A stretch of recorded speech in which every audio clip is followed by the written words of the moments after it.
Part-time time travelers, welcome back to Woodward TV. My name is Jake, and we're back again with another in real life watch through.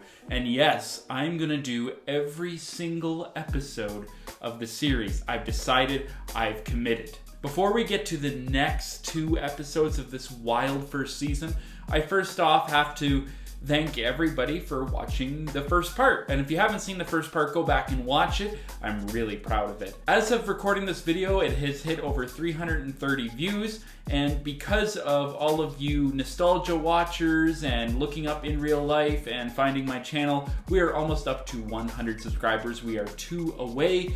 Become that 100 subscriber, and I'm not gonna do anything. I can't afford to give you a car. I don't care much about numbers, but it is really cool to see a little community start to form here. Also, the reaction to the video was great. Some people who haven't even heard of the show is just reeling for the next episode.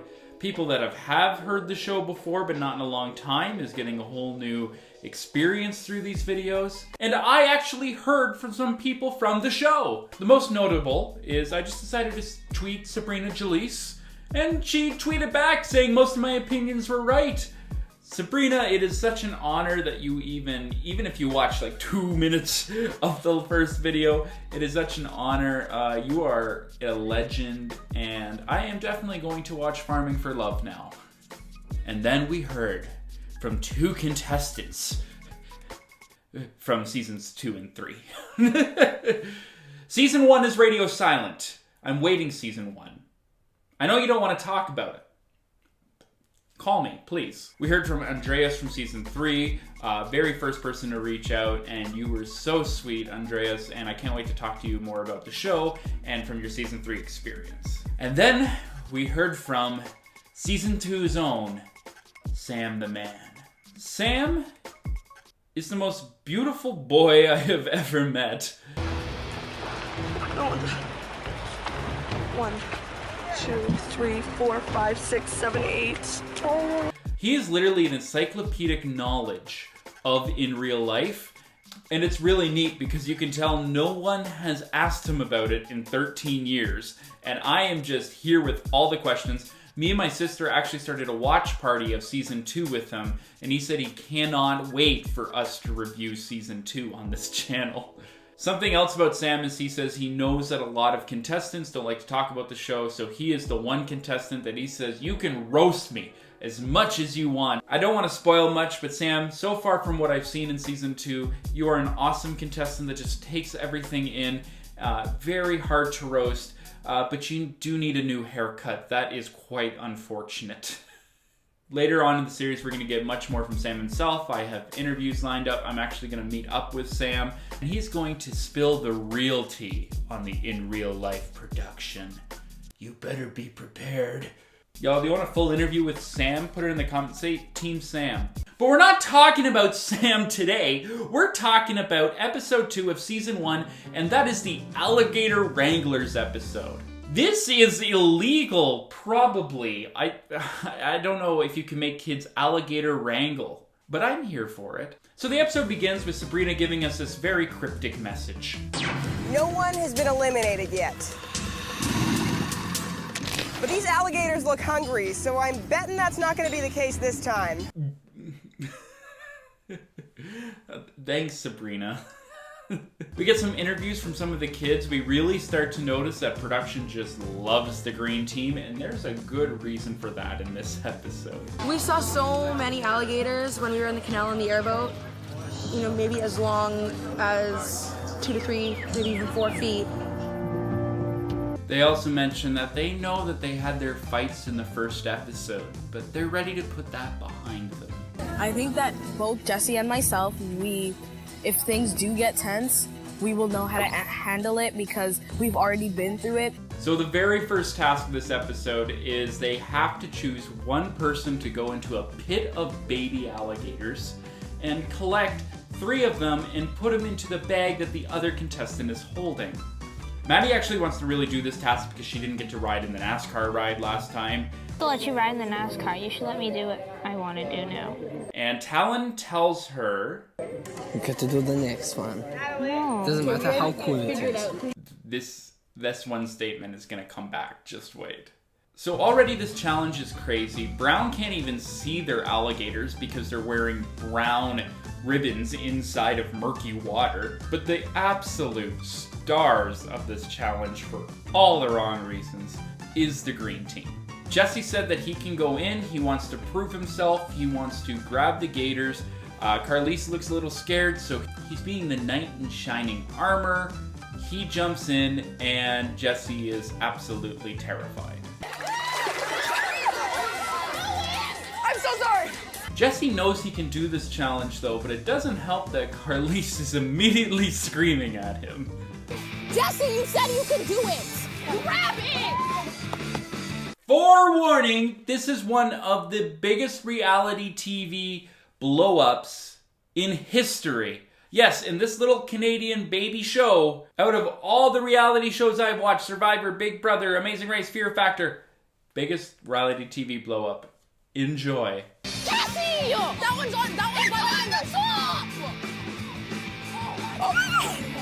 Hurry up! Get it! Just grab it! Grab it! I can't! That one's coming for me. No! Yeah. Can we switch, please? Get into the back! Jesse gets his first gator. Hurry up! Get another one! You're such an old... Jesse, hurry! Get it! Jesse's still trying. Look for it! I have to find it first. Wait in the pile! If you lost me the competition, I swear!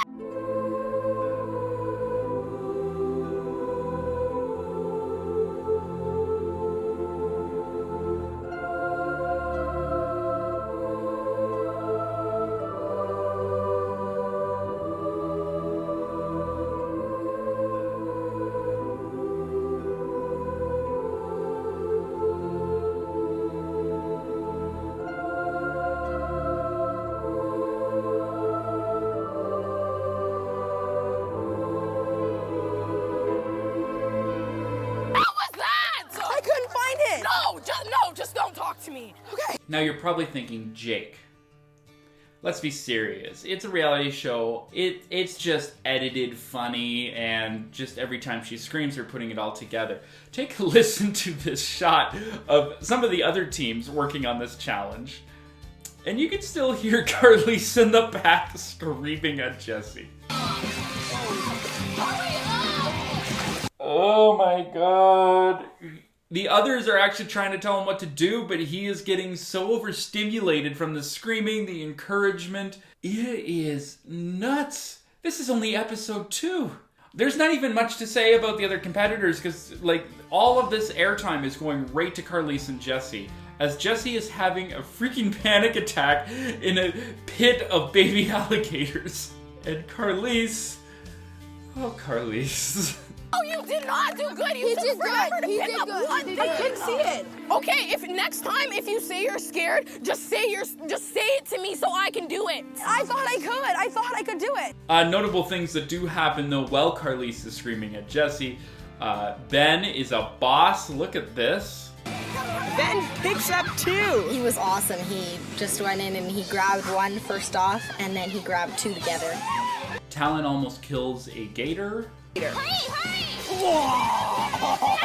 This is a rare shot where they actually show some of the aftermath of the challenges. I know that there's like an hour in between challenges, sometimes even a day between challenges, but they're just reeling from what they've seen. And out of everyone trying to comfort Carlise while she's crying and Jesse being absolutely distraught, Isaiah is the real MVP here.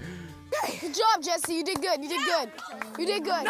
I think personally that the green team was amazing for TV, but mismatched. Both Carlise and Jesse could have been good on other teams. But let's move on to the next challenge, where my favorite moment probably in the whole series happens. So Sabrina just casually announces that their next task, they have to, go and get a full-sized alligator out of the pen. Jeanette needs the adult alligators for her show. The only problem is they're all over there in that pool just chilling. Your goal is to bring her those ferocious beasts faster than the other teams. Their mouths are shut. They do not mention that, but I did catch it. But how? What? Huh? is going on? Anyways, the wrench comes into the play. Now, if you guys don't know, the wrench is given to either the first place team or the second place team, depending on whether they choose the big reward or not. And the team that ends up getting the wrench can use it on a different team to slow them down. By the way, this wrench very clearly states in the real world and not in real life. I catch these things. So Ben and Ruby Ray decide to wrench the yellow team. There's apparently beef between them. Guys, you realize it's between us two. They wouldn't want you because I knew you would have an advantage. Because he hates me. He doesn't like that. I can only assume this happened off camera. And I'm just going off the vibe that Talon and Ben are very different people. Thank you. Thank you! Every wrench in real life is either overpowered or doesn't mean anything at all. This is an instance of maybe a bit of an overpowered wrench. Madison and Talon, instead of bringing Jeanette 1 gator, you're gonna have to bring her 2. Twice as much fun. And only one of you can do it. We'll have to think about that one. I think that's a little excessive. So now Talon and Maddie have to make this choice. Who is going to be the person to go out and get 2 alligators? Maddie's obviously like, I've been here for like 6 challenges, haven't done anything, and almost went home because of you last time. I want to get the fucking alligators. Talon is visually distraught by this, argues, and poor Jacia from the red team has to talk some sense into Talon. I let you have that experience. Yeah, and what you have to kind of understand is that you've already done 2 major things. Yeah, go. Talon accepted the fact that Maddie should be the one to go out and get the 2 alligators. Not before he said this to the cameras. Attitude that came with it all, that was a bummer. Women are complicated.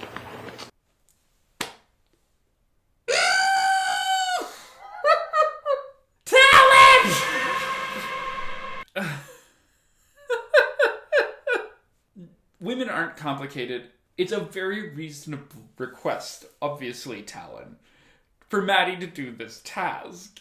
But the way that you are so convinced that they're the ones being unreasonable created the greatest scene in real life up until this point. Women are complicated. So the challenge goes on and Maddie absolutely beasts it. Feminism wins again. I think that they're all really proud of me because A, I'm a girl and supposedly we're not as strong as guys.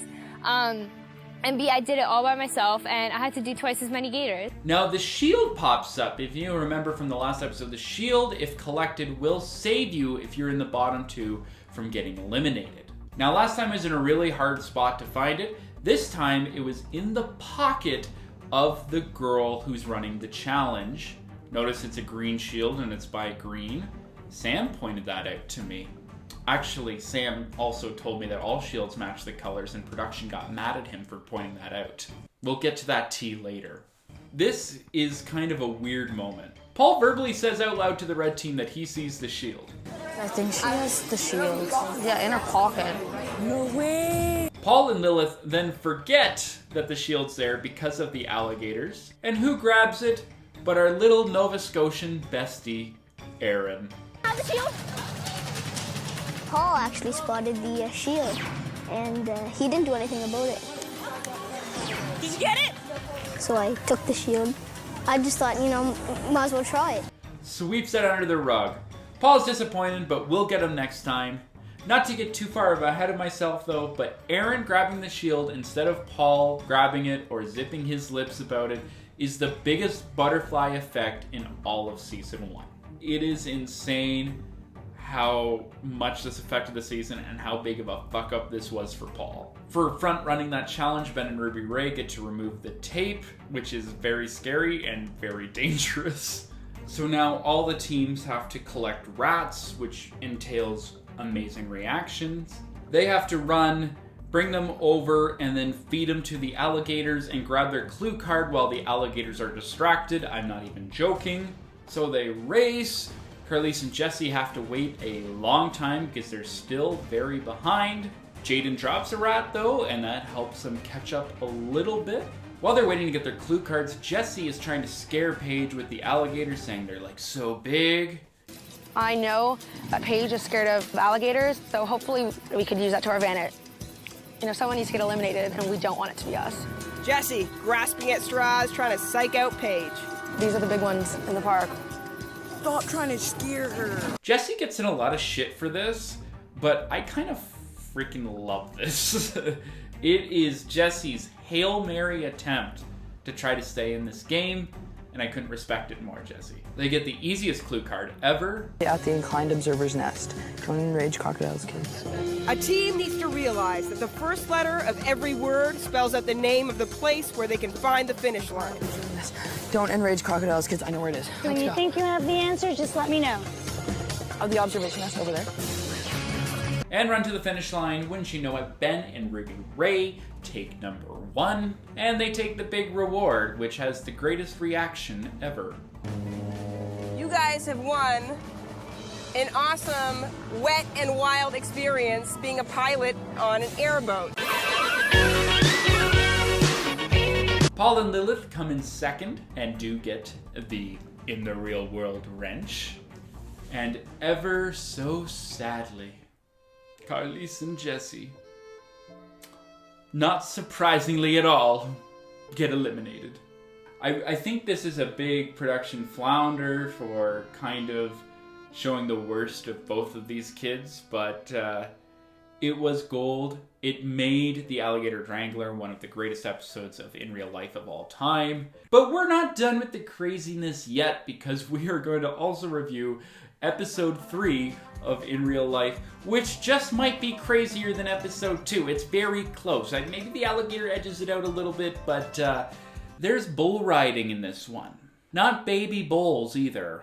So this episode, they go to a random farm in America, which is so funny to me. Yeah, woo!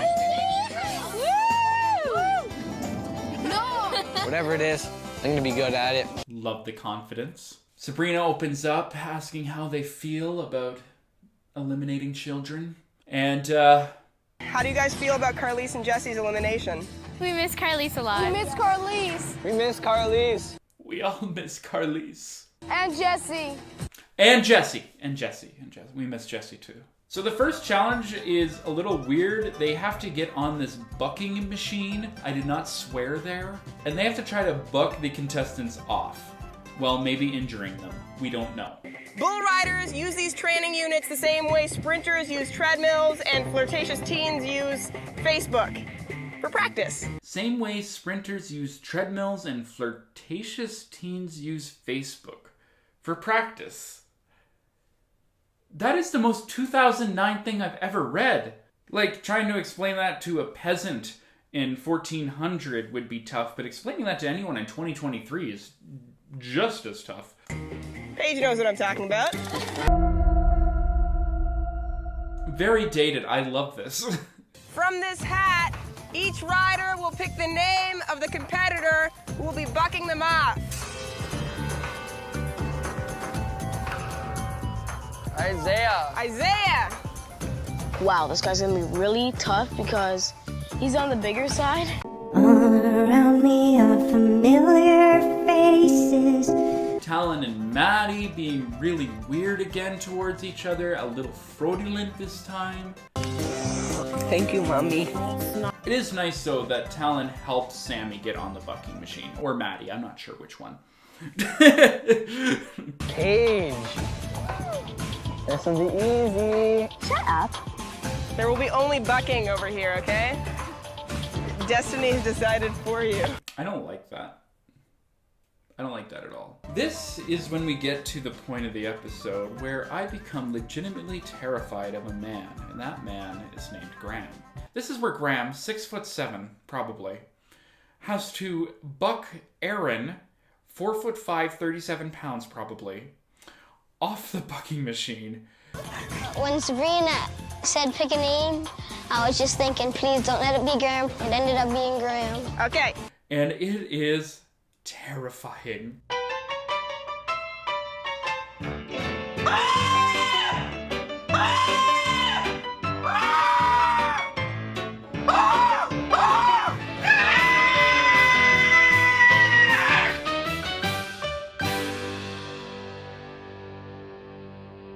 he holds on as long as he could. They then go over to the cows where Maddie / Sammy make this really weird comment. Look at how hot our cow is! There's a lot of weird things going on this episode. Flirtatious Facebook teens, fraudulent comments, bestiality. Also the shield. They all see it this episode, but it's impossible to get. And it just looks really funny because it's around a cow's neck and there's microphones on the cow's horns. So they have to go tag these cows, which is very dangerous. And they do it all at once again. Purple shows so much good teamwork here. It is like, just hand them the check now. Easy, girl. Easy. Ah. Beautiful tag by Madison. Oh, Aaron and JC get a double tag. Ben and Ruby Ray are still in first to Talon's dismay. Then they get to the most insane thing I've ever seen on television that's real. So far, these kids are riding the bulls. No, like, I'm serious. The full bulls. One contestant is going and riding the bull. Excuse me. What the fuck? So the wrench comes into the play, and the blue team wrenches the gray team, which seems really random because you might want to wrench purple, but it's kind of good strategy because they just want to get one place above it. But Landon thinks it's because of something else. So I do not understand why they would get us. Maybe they just want us to go home. Right. Oh, Landon, no, they don't want you to go home. Oh, Landon. Now, I have ragged a lot on Talon in the last 2 episodes, but I have to give you a compliment, Talon, because the style you ride this bull is incredible. Go! Go!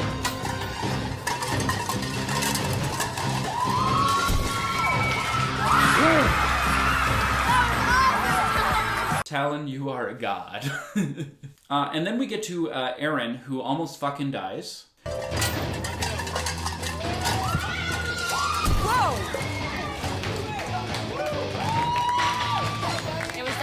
From your head. It was that far. He's okay. He's okay. He wrangled alligators. He's fine. Maddie B almost breaks her spine.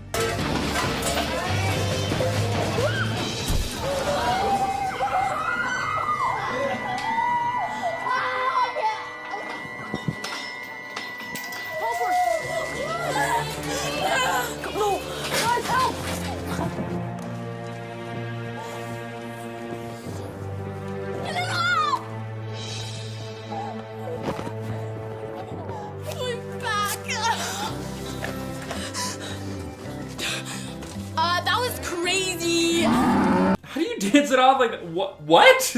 You're okay? I think she's putting on a brave face, but I think to this day her tailbone is probably still crooked, and you need to go see a scoliosis doctor right away.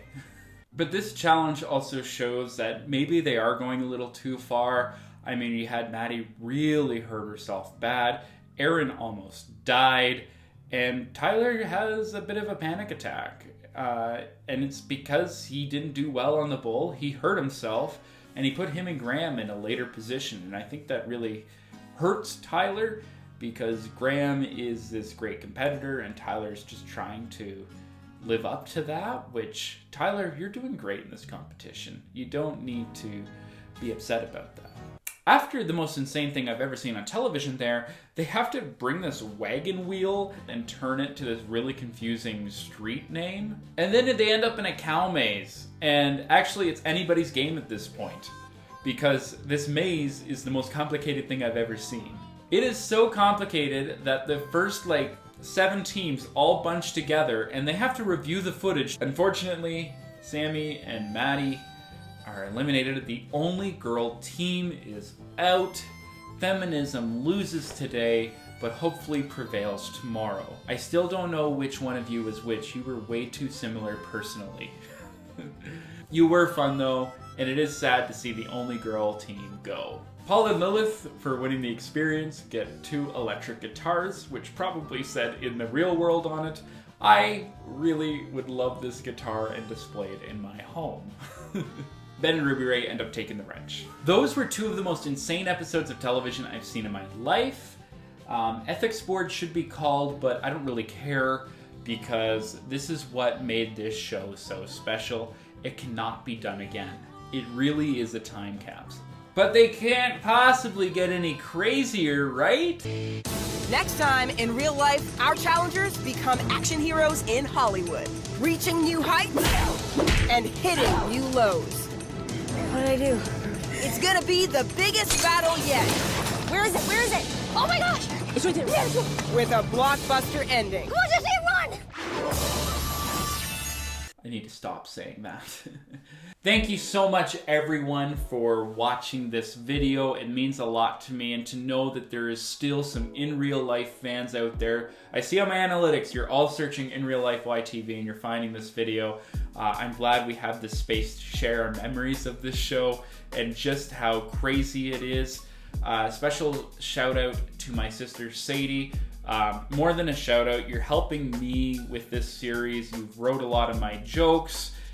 So I'm not just that funny. I'm a little funny. Half of the jokes are mine, but Sadie is very funny and helped me go through the episodes and figure out what to say. So special shout out to Sadie. Special shout out to Andreas, who's reached out, and special shout out to Sam, who I can't wait to officially meet you and discuss all this craziness that is in real life and behind the scenes. Again, if you were a contestant on the show, if you were a part of the show in any ways, please reach out to me. Information is here, everywhere.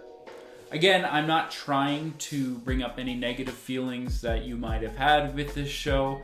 I just think it's a very unique time capsule, and in a way, it captures who I was when I was 12. Of course, I wasn't alligator wrangling or bull riding, but the emotions you feel is something that I can extremely relate to in 2009, and I'd love to talk to you about it. We have much more planned on this channel, not just in real life. There's a prank patrol video that I'm working on that's going to be awesome. There is so much Canadian nostalgia happening because that's where it's at here on Woodward TV. My name is Jake. Thank you for watching. We will see you in the future.